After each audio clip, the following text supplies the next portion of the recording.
마블사가 제작한 어벤져스 시리즈 결정판 엔드게임이라는 영화입니다. 여러분 보셨나요? 아니요. 예, 우리 어린이들은 못 봐요. 이거 15세 이상 관람가라 볼 수 없는 영화인데 나중에 보세요. 헐크가 갑옷 입었다. 뭐, 여러분 눈에는 정말 갑옷이요. 히어로적이라서 재밌는 건데 재밌지롱. 재밌는 영화입니다. 자, 여기에 이제 엔드게임이라는 거는 이제 그 세계관에서 지구에 있는, 지구뿐만 아니라 우주에 있는 생명체의 절반을 죽이는 것을 막으려고 하는 이야기인데, 이제 우리는 여기에 나오는 이제 악당을 빌런이라고 표현을 합니다. 그래서 이 엔드게임에 나오는 빌런은 바로 이 타노스라는 빌런인데, 타노스가 왜 이 온 인류의 생명체들이 절반을 날려버리려고 했냐면, 이제 이런 지금 같은 시대에 제일 먼저 이제 어떤 문제가 생기냐면 자원이 떨어진다는 겁니다. 음식에 대한 문제가 생기고 자원들이 고갈되니까 시간이 지나서 이게 떨어지기 전에 이것을 조금 연장할 방법이 무엇이 있을까라고 생각한 것이, 모든 생명체의 절반이 없어지면 그만큼 그 고갈의 기간이 연장된다고 생각을 한 거죠. 그래서 이것이 이제 많은 사람들이 이제 원하는, 충분히 이해할 수 있고 행복하게 살 수 있는 것이다라고 생각을 하면서 이런 이 세계관에서 그 이야기가 이루어지고 있습니다. 그래서 그러기 위하여 이제 필요한 것이 무엇이냐면 저 옆에 장갑에 있는 저 보석들을 모아야 되는 것입니다. 그래서 이 엔드게임 전에 나오는 다양한 이 마블과 관련된 영화에 저 보석들이 하나씩 의미가 있고 그것을 이제 하나로 모았을 때 그 힘을 발휘할 수 있기 때문에 타노스가 그것을 하나씩 다 빼앗습니다. 그리고 결국은 저렇게 하나로 모아서 타노스의 뜻대로 우주의 절반의 생명체를 없애는 일이 생깁니다.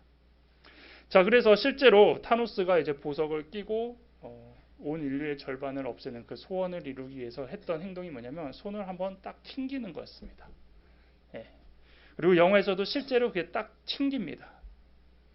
자, 그러면은 이제 어떤 일이 이제 우리는 예상이 되냐면 절반의 생명체가 없어져야 되기 때문에 그러기 위해서는 어떤 뭐 전쟁이 일어난다든지 어떤 전염병이 돈다든지 아니면 우리가 생각할 수 없는 방법으로 그 절반이 죽는 어떤 일이 일어날 거라고 생각을 한다라는 거죠. 그런데 딱 손이 튕기자 어떤 일이 일어났냐면 생각지도 못하게 갑자기 한 줌의 재로 변하기 시작한다는 것입니다. 모든 생명체들이. 그래서 사람 같은 경우는 갑자기 내 옆 사람이 먼지로 변하고, 동물 같은 경우도 갑자기 순식간에 사라지기 시작하면서 이제 정말로 생명체의 절반이 사라지는 모습을 그렇게 연출했다라는 것이죠. 자, 왜 이 이야기를 했냐면 오늘 본문도 바로 이거와 비슷한 장면이 연출되기 때문입니다. 자, 여섯째 재앙이 저번 시간까지 이제 이루어졌습니다. 그리고 이제 마지막 재앙인 일곱째 나팔 재앙이 시작이 됩니다. 그동안의 나팔 재앙들은 어땠냐면 출애굽 시대를 연상했을 정도로 거기에 내렸던 10가지 재앙을 생각했을 정도의 재앙이었는데, 그것이 이제 그 당시 애국뿐만 아니라 이제 전 지구적으로 일어나는 재앙이었기 때문에 계속 고통을 받고 막 불이 떨어지고 지진이 나고 해일이 나면서 어마어마한 장면을 계속 성경에서는 소개를 했습니다. 그리고 이제 막간의 장면을 통해서 그럼에도 이제 두 증인 교회들이 끝까지 복음 사역을 펼치고 이제 영광스러운 장면들이 펼쳐졌지만 이제 마지막 이제 이 일곱째 재앙을 앞두고 있었다라는 것이죠. 그래서 이미 여섯 번째 재앙까지 일어난 일들을 생각하면 이 마지막은 더 어떨까요? 더 크고 엄청나고 대단한 재앙이 이제 일어날 것이라고 생각을 한다라는 것입니다. 왜냐하면 이제 마지막 재앙은 그 다음엔 이제 재앙이 없기 때문에 어떤 결말이 나야 되기 때문이죠. 자, 그런데 어떤 모습이 나옵니까? 일곱째 나팔이 울리자 의외의 반전이 일어납니다. 이 땅에 닥칠 엄청난 대항은 보이지 않고 천상의 장엄하고 영광스러운 장면으로 갑자기 전환이 된다는 것입니다. 그래서 일곱째 재앙의 시작이 어떠한 재앙의 내용이 나오는 것이 아니라 바로 천상의 모습으로 시각이 돌아간 것은 바로 이 땅이 심판을 받고 순식간에 사라져 버렸다라는 것으로 이해할 수 있습니다. 왜냐하면 그동안 여섯 번째 재앙까지만 봐도 와, 이게 장난이 아니구나, 이 심판이 정말 어마어마한 것이구나라고 했을 때, 이제 마지막 최종 심판에 대하여 독자들이나 또한 이 환상을 보고 있는 요한의 입장에서도 기대하기보다는 좀 어떠한 큰 일이 있을까라는 그런 생각을 가질 수 있는데, 도리어 그런 심판의 내용은 하나도 기록되지 않고 도리어 그 심판이 지난 심판 후의 모습이 기록되어 있다라는 것이죠.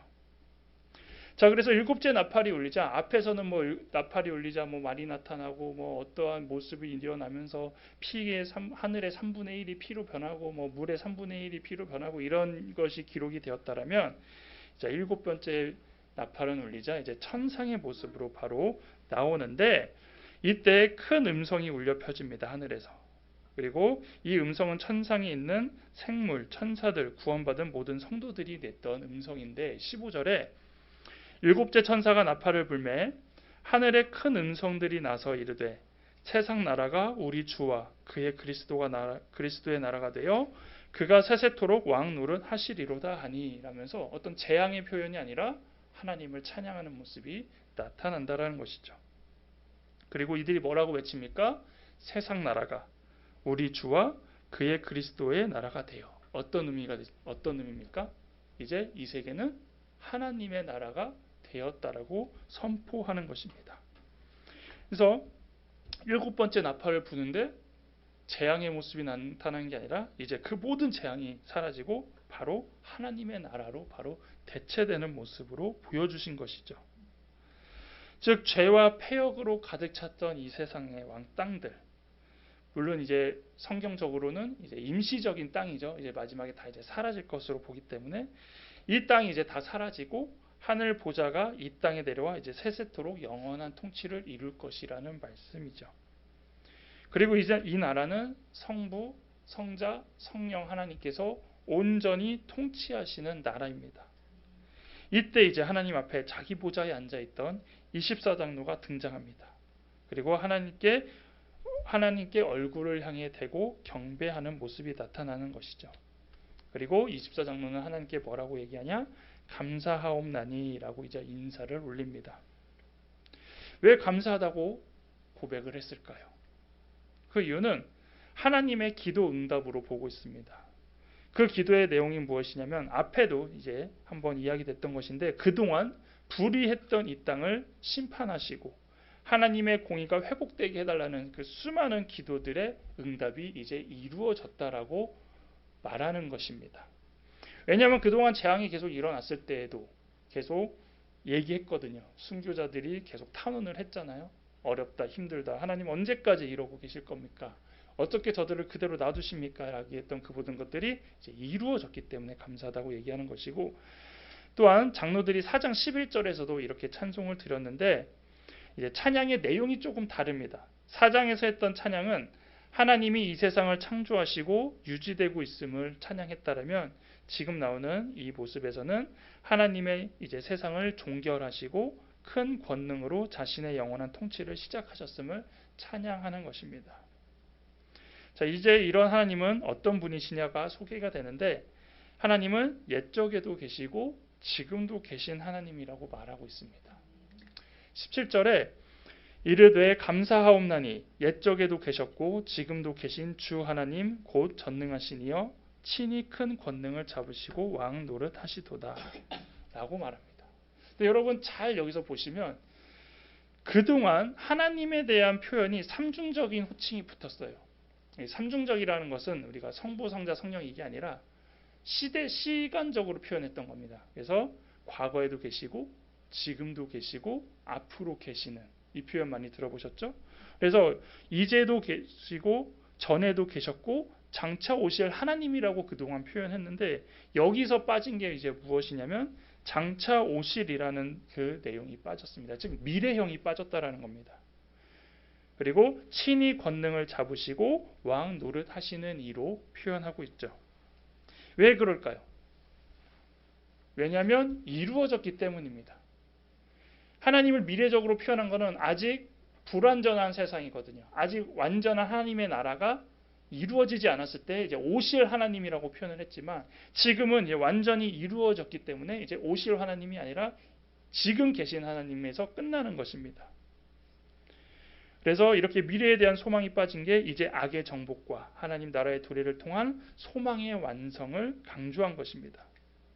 그래서 일곱째 나팔은 어디에 초점이 있냐면 재앙에 초점이 갖춘 게 아니라 놀랍게도 재앙이 지나고 완전한 것이 이제 모든 것이 완전히 되어버린 하나님 나라의 완성을 노래하는 동시에 이제 악의 완전한 정복을 선언하고 있음을 보여주고 있는 것이죠. 그리고 이제 18절에서는 하나님의 나라의 완성 때 이루어질 일을 조금 더 이제 구체적으로 보여주고 있습니다. 18절에 이방들이 분노하매 주의 진노가 내려 죽은 자를 심판하시며 종 선지자들과 성도들과 또 작은 자든지 큰 자든지 주의 이름을 경외하는 자들에게 상 주시며 또 땅을 망하게 하는 자들을 멸망시킬 때로소이다 하더라. 자, 이제 진짜 이제 심판이 이제 이루어지고 이제 최종 마무리 단계에 이제 이루어지고 있는 것이죠. 자, 어떤 일이 일어나면 크게 세 가지가 일어나는데요. 먼저 이때는 하나님이 죽은 자를 심판하실 때라는 겁니다. 여기서 심판은 성도가 받을 행위에 따른 상급의 심판이 아니라 실제로 진짜 믿지 않는 불신자들이 받았던 이제 영벌의 심판이 이때부터 이제 시작이 되는 것이죠. 그 앞에 받았던 심판은 어떤 그냥 벌과 같은 개념이에요. 뭐 재앙이라든지 고난이라든지 어려움은 그냥 우리가 현실적으로 겪는 거지만 이제 영생과 영벌이 이제 하나님이 오셨기 때문에 이제 시작돼야 되지 않습니까? 그래서 여기서 나오는 이제 벌은 이제 영벌의 심판을 받는 것인데 하나님은 시편 2편 2절에 이방 나라들이 분노하며 만국이 헛된 일을 꾸몄던 것. 그래서 하나님을 믿지 않았던 그 모든 것들이 이제 심판을 당하는 모습입니다. 그리고 이들의 분노와 헛된 모사는 무엇이었냐? 하나님과 그의 기름 부은 자, 곧 메시아를 대적한 것을 말하고 있습니다. 그리고 이의 분노에 대하여 이제 하나님이 최종적인 진노가 쏟아지는 것입니다. 그런데 이들은 이미 죽은 자들입니다. 죽은 자는 이제 이 땅에서 죽은 자가 아니라 하나님과 떨어져 있는 사람을 이제 죽은 자라고 이제 표현을 하는 것이죠. 반면 이제 죽은 신자는 죽은 자들의 영혼이라며 이제 산자는 하나님을 믿는 사람들 이렇게 이제 계시록에서는 표현하고 있습니다. 그래서 아니 죽은 사람을 왜 또 심판하는지 죽은 사람을 왜 또 죽이는지 이게 표현한 게 아니라 성경에서 표현하는 죽은 자는 이제 우리의 실제 생명이 아닌 하나님과 떨어져 있는 영적으로 죽은 자라고 이해하시면 돼요. 그래서 여기서의 심판은 이제 죽은 자들에 대한 최종 심판. 그리고 이제 이것이 더 자세히 나오는 것은 이제 20장의 백보자 심판에서 한 번 더 이제 언급을 해서 나옵니다. 그리고 둘째로 이제는 하나님의 성도들에게 상 주시는 때입니다. 그럼 이제 믿지 않는 사람들에 대한 심판을 했으면 이제 믿는 사람들에 대한 이제 심판이라고 표현은 하지만 이제 상 주시는 이런 시상 나름의 이제 시상이 이제 시작이 되는데 상을 받는 사람들은 이제 누구냐? 하나님의 종, 선지자, 성도, 작은 자나 큰 자, 주의 이름을 경외하는 자들. 그러니까 일반적으로 이제 예수의 이름을 믿는 모든 사람들을 말하고 있습니다. 근데 여기 이제 작은 자, 큰 자를 조금 더 이제 한 번 더 얘기를 하면 작은 자는 말 그대로 가난한 사람들을 얘기합니다. 가난한 사람, 뭐 노예, 하층민. 그리고 큰 자는 이제 시민, 장군들, 부자들 같은 이제 상류층인데 작은 자, 큰 자를 이제 구분했던 건 뭐냐면 계시록에서는 이 사회 계층이 신앙 불신앙을 결정하지 않는다라고 말하는 것이죠. 그래서 우리 여기서도 한 번 더 이제 얘기하고 있는 것은 뭐냐면 누구나 어떤 이 세상에 있었던 어떤 직분과 어떤 또 뭐라고 여러 군데에서 받는 여러 가지 호칭들 그리고 아니면 나의 어떤 지위들 어떤 상황들과 상관없이 상을 받고 벌을 받는 그 기준은 예수의 이름에 따라 그 기준이 결정된다라는 걸 이것을 통해 보여주고 있는 것입니다. 그래서 작은 자나 큰 자 모두 짐승의 표를 받고 하나님을 대적할 수 있는 사람들이고 반대로 하나님을 충성되게 섬길 수 있다라고 표현하는 것입니다. 근데 우리는 이걸 가지고 이 세상에서 판단할 때가 참 많이 있거든요. 그러니까 그런 거랑 상관없이 하나님의 기준은 정확히 무엇이다라는 걸 여기서 알려주고 계십니다. 그리고 하나님이 이제 상 주시는 것은 순교자들의 신원이 응답되는 것인데, 이들이 어떤 사람들이었냐면 이제 현재 우리와는 조금 다른데, 이제 과거에 예수의 이름을 전하다가, 하나님의 이름을 전하다가 죽은 사람들, 즉 뭐 순교자들, 그리고 뭐 핍박받았던 사람들, 이런 사람들에 대한 이제 공의를 보상받는 것으로 이해할 수 있습니다. 그래서 이 상은 그리스도께 죽도록 충성하는 것이 결코 헛되지 않고 가장 가치 있는 일임을 마지막에 입증하고 정당화하는 것입니다. 그래서 우리가 지금 신앙생활 하는 것들, 물론 피 흘리지 않았다고 해서 우리에게 상이 없는 건 아니에요. 우리가 이제 어떻게 살아가느냐, 하나님이 원하시는 말씀대로, 여기 말해서 그리스도께 죽도록 충성한다는 게 무엇입니까? 하나님이 원하시는 대로 사는 것. 근데 그것은 또 무엇이냐? 복음을 위해 살고, 전도하고, 하나님의 이름으로 헌신하고, 또 물질로도 가능하면 하나님 앞에 또 드리고, 언제든지 하나님을 위해 살아가는 그 모든 것들을 기억하시고 이때 증거하신다라는 것을 알려주고 있다는 것이죠. 또한 성도에게 상 주는 것은 이런 구원과 상급뿐만 아니라 이제 그리스도와 함께 왕노릇하는 지위를 받는 것까지도 다 포함하고 있습니다. 그리고 그래서 이제 우리가 이런 상을 또 바라보며 살아가는 이유가 여기에 있는 것이죠. 또한 이제 셋째로는 이때는 땅을 망하게 하는 자들을 멸망시킬 때입니다. 그래서 망하게 한다라는 것은 헬라어로 디아페이로, 그 뜻은 파괴시키다, 망하게 하다, 더럽히다입니다. 그래서 땅을 망하게 하는 자들은 어떤 사람일까요? 말 그대로 하나님을 대적했던 그 사람들인데, 여기서는 무적행의 왕이자 파괴자인 사탄, 또한 사탄에게 땅의 권세를 받아 무적행과 바다에서 올라오는 짐승, 거짓 선지자, 대적들이 모여 바벨론 등을 말하면서 이들 모두가 멸망하게 됩니다. 그러니까 성경에서 항상 하나님을 대적했던 그 존재들, 물론 조금씩 시대에 따라서 상황에 따라서 표현은 다르지만 대략적으로 그 의미들을 다 알고 계시지 않습니까? 그 모든 것들을 다 멸망하게 된다라는 것입니다. 이렇게 최후의 심판을 하늘에서 마치자 이제 하늘에 있는 하나님의 성전이 열립니다.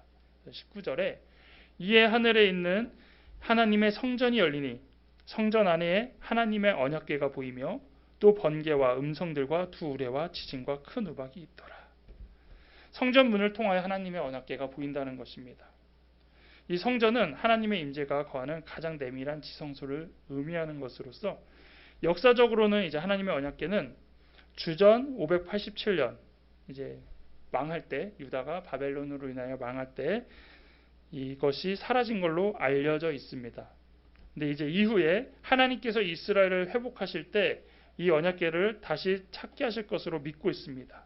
그래서 이러한 이 유대인 전승과 유대인의 관점으로 본다면 이런 신념으로 하나님의 지성소 문이 열리고 언약궤가 보이는 것은 이제 이스라엘이 다시 참된 회복이 이루어진 것으로 볼 수 있다라는 것이죠. 그래서 이렇게 이제 계시록에서 표현을 한 거고요.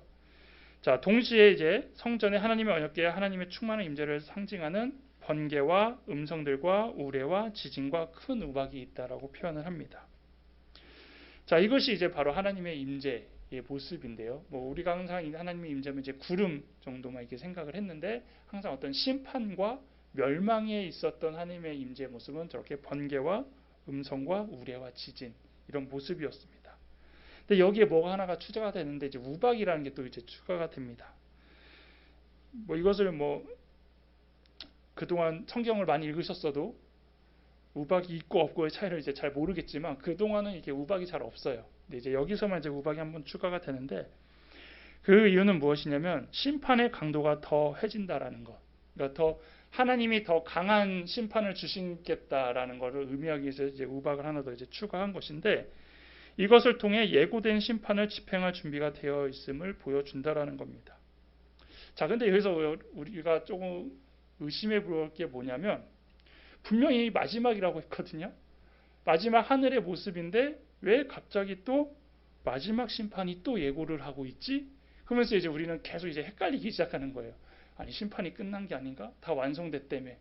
마지막이니까 이제 영생과 영벌의 모습이 지금 나타나고 있다며라고 이렇게 이야기를 하고 있는데, 계시록에 대하여 처음에 이제 얘기했듯이 계시록은 항상 이 패턴을 이제 여러 번 이야기한다고 했습니다. 그래서 인심판, 나팔심판, 대접심판은 시간대로 일어나는 게 아니라 그것이 하나의 심판인데 이제 다른 방법으로 표현한 것이고, 그래서 내용을 보면 다 비슷비슷하다라는 겁니다. 그러니까 여기서도 말하는 건 뭐냐면, 이제 나팔 심판이 끝났으니 대접 심판이 있을 거다라는 그런 시간적인 이야기를 하는 것이 아니라, 이제 계속 어떤 심판과 그 최종의 과정을 이야기하는 흐름 가운데 이것이 있다라는 것이죠. 그래서 이 최종은 이제 언제 나타나면, 이제 20장, 21장에서 이제 최종적인 새 예루살렘과 정말 그때의 하늘 나라가 완전히 이제 표현되는 것이고, 이제 이 내용상 지금 요한이 보는 환상의 그 내용상 이렇게 표현하다 보니까 여기 또 다른 이제 심판이 준비되어 있다라고 말하고 있는 것입니다. 그런데 여기서 더 큰 심판이 이야기됐다고 얘기한 건 뭐냐면, 인심판과 나팔심판과 대접심판의 내용은 비슷하지만 뭐가 달라지냐고 얘기했냐면, 그것이 표현하는 그 재앙의 범위가 달라진다고 얘기를 했습니다. 그러니까 이는 조금 작았다라면 이제 나팔이 되기 시작하면서 3분의 1로 이제 조금씩 그 범위가, 재앙의 범위가 확장이 되고, 이제 대접심판은 모든 것으로 이제 범위가 확장될 거기 때문에 그만큼 이제 재앙이 더 커진 것이다라는 이런 하나님에 대한 큰 심판에 대한 표현이 번개와 음성과 우레와 지진 그리고 큰 우박까지 들어간 것이고, 그리고 하나님의 이제 심판이 남았다라고 이렇게 표현하고 있다라는 것이죠. 그렇다면 이제 세상에서 볼 때는 어떻게 생각하냐면, 아니 지금까지도 이렇게 어마어마한 심판, 왜냐하면 지구의 3분의 1이 재앙을 당했거든요, 계속. 근데 더 큰 심판이 있다는 것에 대하여 두려워하는 사람이 있다라는 겁니다. 하지만 우리는 이것에 대하여 두려워할 필요가 없다는 것이죠. 왜냐하면 마지막 날에 이 심판을 당하는 존재는 믿는 사람이 아니라 믿지 않는 사람들이기 때문입니다. 그리고 믿는 사람들은 기다리면 됩니다. 그 심판 당하는 모습을 보고 있다가, 그리고 마지막 때에 이제 최종 하나님의 모습을 기대할 수 있기 때문입니다. 그렇다면 이렇게 우리는 결말을 알고 있지만, 이 말씀 가운데 하나님이 우리에게 어떤 모습을 갖고 살아가기를 원하는지 찾아야 된다는 것이죠. 왜 이렇게 굳이 심판의 얘기를 하면서 우리에게 원하시는 게 무엇이길래 심판도 한 번도 아니고 두 번도 아니고 세 번까지 이렇게 얘기를 하시는가? 그렇다면 우리는 이 심판의 내용을 가지고 사람들에게 외칠 수도 있습니다. 구약의 선지자들이 그랬잖아요. 안 믿으면 불심판이 내려요. 안 믿으면 멸망해요. 안 믿으면 전쟁 나요. 그렇게 이야기하지 않았습니까? 근데 그때보다 더 큰 심판이 지금 이루어진다라고 우리는 알고 있는데, 우리는 그렇게 이야기를 하면 어떤 이야기를 들을까요? 너희나 잘 믿어. 응? 너희나 잘해. 뭐 그런 얘기 듣지 않을까요? 그렇지만 이 말씀을 통하여 하나님이 우리에게 하시는 말씀은 뭐냐? 우리가 신앙생활을 하면서 이러한 최종 심판 전에 예수님을 믿어야 된다는 걸 알려야 된다라는 겁니다. 복음 가운데 알리고 예수의 이름을 알리는 가운데 부당함이 있을 겁니다. 억울함이 있을 것이고 지금도 비아냥거림이 있을 겁니다. 하지만 그 가운데 최후의 승리를 확신하며 계속 살아가라는 것입니다. 왜냐하면 지금 계속 얘기하는 게 뭡니까? 아직 이 심판은 끝나지 않았고 진행 중이며 더 심해질 거라는 것. 근데 이 심판이 믿지 않는 사람들에겐 재앙이지만 우리도 이 땅에 함께 있기 때문에 그 어려움을 똑같이 당할 거라는 겁니다. 그러니까 그걸 가지고 우리가 비관하거나 틀어지는 게 아니라, 그렇지, 우리는 마지막 때를 바라보며 소망하면서 끝까지 견디며 복음을 전해야 되는 것입니다. 그래서 믿지 않는 사람이나 믿는 사람이나 이 세상에서 고통을 당하는 건 똑같다는 겁니다. 하지만 우리는 이제 하나님을 믿기 때문에 찾아오는 위기에 대하여 이제 소망을 갖고 살아가야 되는 것이죠. 그래서 사람은 모두 어려움을 경험하지만 그 마지막이 다르다는 것을 항상 기억해야 합니다. 또한 어려움을 겪는다는 것은 바로 지금 그 과정에 있다라는 것입니다. 그래서 마지막을 바라보며 살아가야 되는 것입니다. 이 세상이 왜 마지막 때라고 믿지 않는 사람들도 표현을 합니까? 어떤 죄악이나 범죄가 일어나도 그 강도가 예전과 생각하지 못하는 모습으로 더욱더 악해졌음을 그 사람들도 느끼고 있기 때문이죠. 마찬가지로 더 악해진다라는 것은 믿는 사람에게도 더 힘들게 어려움과 고통이 다가온다라는 것입니다. 하지만 그럼에도 불구하고 그 마지막을 결정짓는 분은 오직 하나님이심을 믿고 그때까지도 우리가 삶의 영역에서 언제나 최선을 다하며 주님의 나라가 임하도록 기도하시고 또한 최후의 승리를 확신하며 포기하지 않고 담대하게 살아가는 저와 여러분이 되기를 바라겠습니다.